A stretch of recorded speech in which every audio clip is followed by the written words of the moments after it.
You just lost 3 games in a row. You are tilting off the face of the earth. You're convinced the game is specifically engineered to make you miserable, pairing you with teammates who are playing with their feet and enemies who haven't seen sunlight and touched grass since the launch trailer dropped. You scream that skill-based matchmaking is rigged. Here's the uncomfortable truth. You're right. It is rigged, but not against you. It's rigged against your ability to quit. The algorithm isn't just measuring your aim. It is measuring your psychology, your patience, and the exact dopamine hit required to keep you in the queue for 6 more hours. Let's tear apart the code and see how the machine actually decides your fate. Most people think skill-based matchmaking, or to be short SBMM, is just a digital scale. You get on one side, your opponent gets on the other, and if the scale balances, the match starts. If only it were that simple. That is how we want it to work. That is the utopia of fairness. But modern matchmaking is a Franken-monster stitched together from 1960s chess mathematics and 2020s casino psychology. It starts with the grandfather of all ranking systems, ELO, created by Arpad ELO for chess, which is a game played by 2 people in a quiet room, not 60 people screaming racial slurs in a battle royale. ELO is a zero-sum game. If I beat you, I take your points. The number of points I take depends on the probability of me winning. If a grandmaster beats a toddler, the grandmaster gains almost nothing because, well, obviously, if the toddler wins, the grandmaster loses a massive chunk of points, and the toddler is hailed as the new god of chess. But video games aren't chess. They are chaotic variables held together by spaghetti code. So developers use a modified system, often hidden behind a fake visual rank. This is the first lie the game tells you. You might be gold 4 or platinum 2, but that is just a shiny badge to make you feel good. Under the hood, you have a hidden MMR or matchmaking rating. This is the raw number the system actually cares about. The most famous evolution of this is Microsoft's TrueSkill system, used in Halo and practically everything else since. TrueSkill tracks 2 numbers, not just one. First, your skill estimate, or MU. Second, and this is the critical part, your uncertainty, or sigma. And it's not the same as the sigma you are familiar with.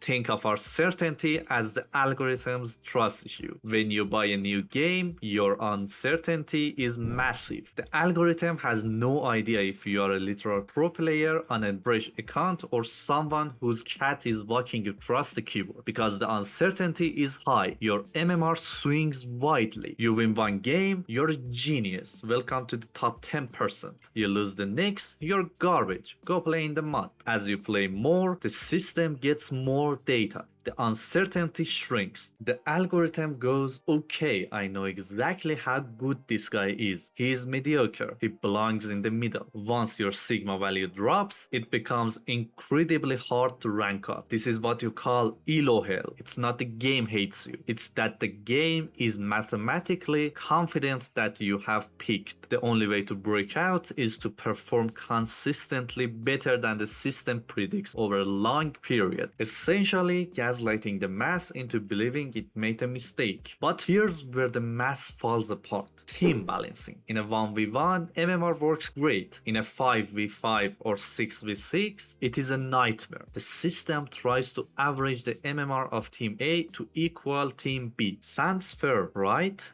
Wrong. Let's say the target average is 1500. Team A consists of 5 players who are all exactly 1500. Perfectly average. Team B consists of 4 players who are 1000. Absolute potatoes. And 1 player who is 3500. A digital warlord. The average is the same. The match is mathematically fair. In reality, warlord is going to drop 50 kills. Realize his teammates are trying to eat the geometry and lose lose his mind. The 4 potatoes on his team are going to have a terrible time getting stumped by the average players. The average players on team A are going to have a terrible time getting spawn trapped by the warlord. Everyone leaves that match angry, yet the algorithm marks it as a success because the prediction was a 50-50 outcome. This leads to the lobby balancing phenomenon. If you are really good, the game doesn't just put you against other good players. It expects you to carry bad ones to balance the equation. You're being punished for your competence with the burden of childcare. Now let's pivot the spooky stuff. The conspiracy theories that are actually patent technologies. We have to talk about engagement optimized matchmaking, or in short form EOMM. Standard SBMM optimizes for fairness. A 50% win rate is the goal. EOMM optimizes for retention. It doesn't care if the match is fair. It cares if you keep playing. EA and Activision have explored patents and white papers regarding dynamic difficulty and matchmaking. The theory is terrifyingly simple. Churn reduction. If you lose 10 games in a row, you quit because you're sad. If you win 10 games in a row, you quit because you're bored. The sweet spot, the near miss. The algorithm knows that the most addictive pattern is variable reinforcement. It's a slot machine. You lose, you lose, you lose, you close the game, you lose again, and finally a big win. The dopamine from that one stomp after a losing streak is so much higher than a consistent winning record. So does the game intentionally put you in a loser queue to tank your stats only to serve you up a winner queue match filled with bots or new players just to keep you hooked?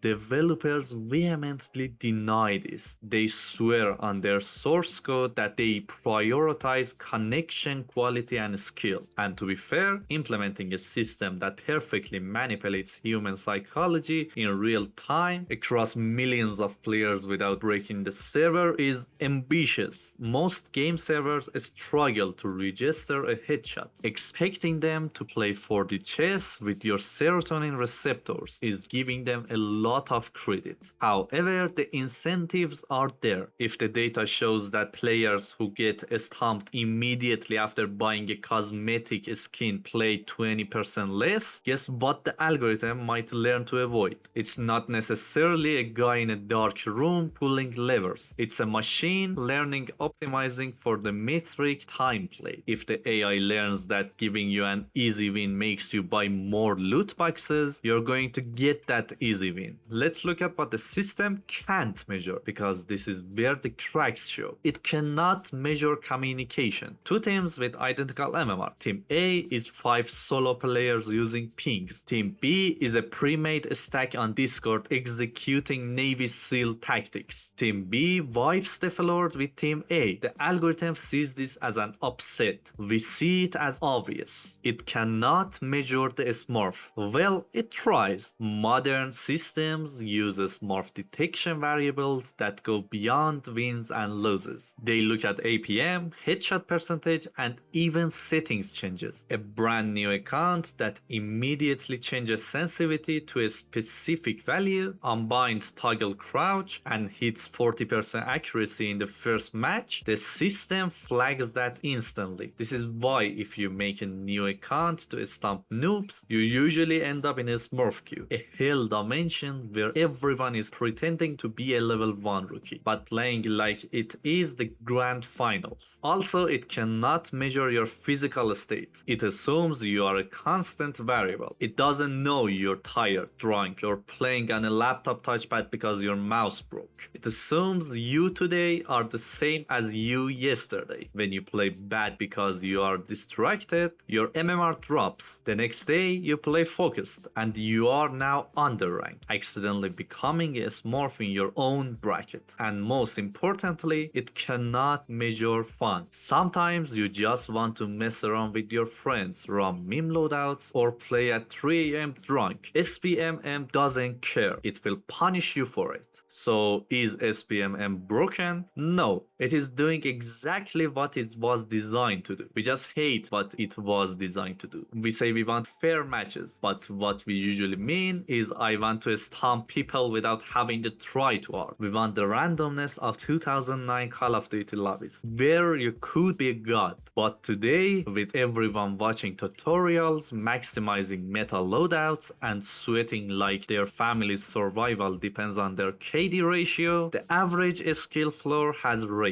If you turn off SBMM tomorrow, the bottom 50% of players, the casuals, that with jobs, the kids, would get absolutely obliterated by the top 10% every single game. They would quit, the player base would shrink, the game would die. Then only the sweats would be left. And guess what? You'd be right back where you started, sweating against people just as good as you. The system isn't rigged to make you lose. It's rigged to keep you playing just long enough to see the item shop refresh. If you want to beat the system, the only real answer is get good consistently, and not just when you're warmed up and full of caffeine. The algorithm rewards the player you are on average, not the player you are on your best day. Drop a like if this finally explained why your rank is cursed, and subscribe if you want more under the hood breakdowns that make you feel both smarter and more paranoid, and comment the game that has the most evil SBMM you've ever experienced. See you in the next one, hopefully in a fair lobby.